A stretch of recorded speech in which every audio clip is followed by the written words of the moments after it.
Salut à tous, c'est Tic Tac, le Mag Jeune. Cette semaine, on vous emmène à l'opéra. Vous allez découvrir ce monde plein de surprises.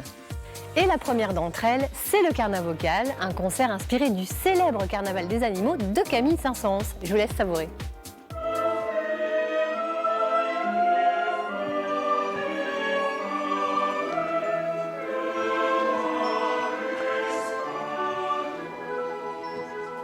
Vous découvrirez aussi un jeu virtuel en lien avec cette création. Il vous propose de chercher des animaux imaginaires dans 18 lieux de la ville de Rennes. Enfin, nous irons rencontrer deux jeunes filles championnes de BMX acrobatique. Mais pour l'instant, c'est l'heure de l'actu. En bref, ça te dit ou pas, toi? Ouais. Dans l'actualité des jours derniers, les fêtes foraines sont de retour à Rennes ou Lorient. Un vrai soulagement pour les forains qui avaient dû annuler leurs événements l'année dernière à cause de la crise sanitaire.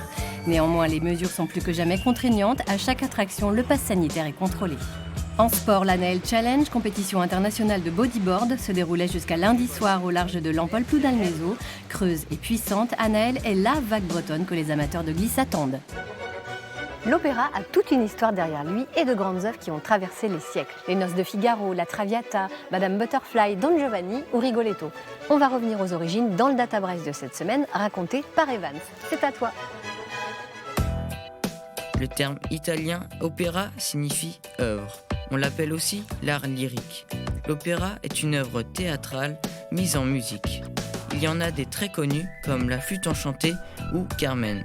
Ce genre musical est considéré comme un spectacle total car il réunit tous les arts. Musique, texte, poésie, mise en scène, danse, décor et costumes. L'opéra est apparu en Italie il y a 4 siècles. Le premier opéra vraiment abouti date de 1607. C'est l'Orfeo de Claudio Monteverdi.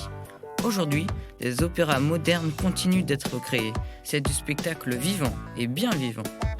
Alors nous, les jeunes, on ne doit pas hésiter à pousser les portes de ces bâtiments car plein de belles histoires nous y attendent.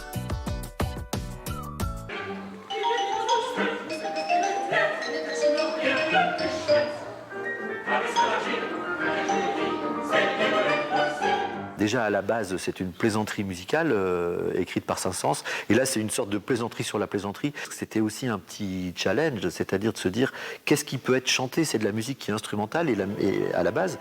Et la musique vocale et la musique instrumentale ne fonctionnent pas de la même manière. Et puis après, on a travaillé effectivement avec Emmanuel.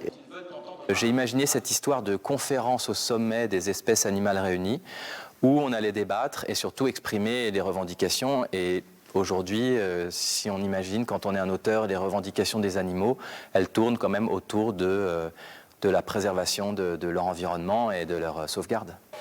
Mes amis, notre très grande conférence au sommet des espèces animales réunies touche à sa fin. Alors si j'étais un animal du carnaval des animaux, je pense que je serais le lion, évidemment.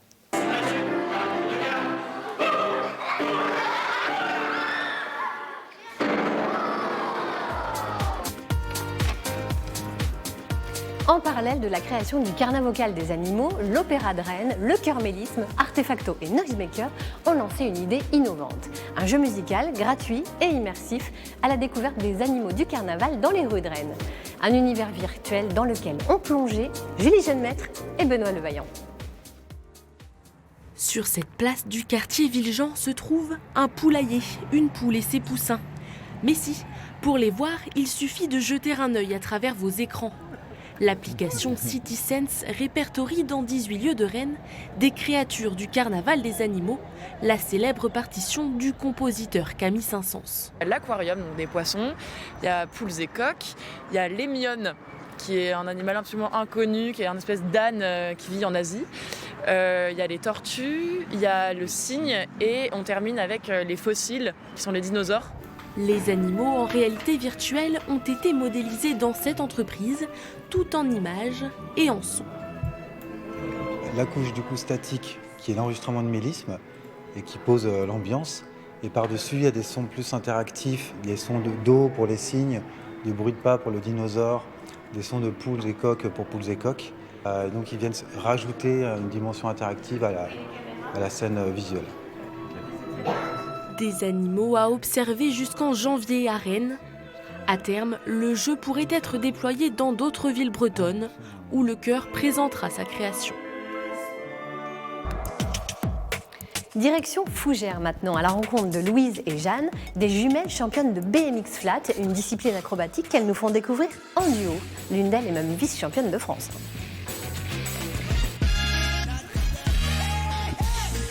Bonjour, je m'appelle Louise, j'ai 16 ans. Bonjour, je m'appelle Jeanne, j'ai 16 ans. Je fais du BMX flat depuis 2 ans et demi, 3 ans et demi. Les BMX flat, c'est des acrobaties au sol. Pour faire du BMX, il faut avoir beaucoup de patience et être persévérant. Ce qui me plaît dans ce sport, c'est le fait que ce soit créatif. Nous, on a la chance d'avoir un spot à la maison, du coup, ça nous donne encore plus de motivation. Dès que je rentre du lycée, je m'entraîne, au moins 1 heure.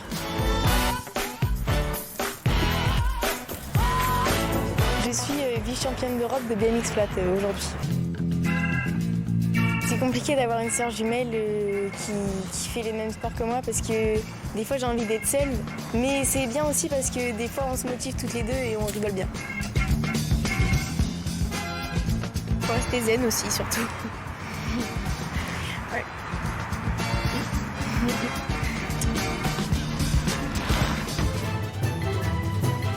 Voilà, c'est le gong de fin. On se retrouve très bientôt pour un nouveau tic-tac. Salut!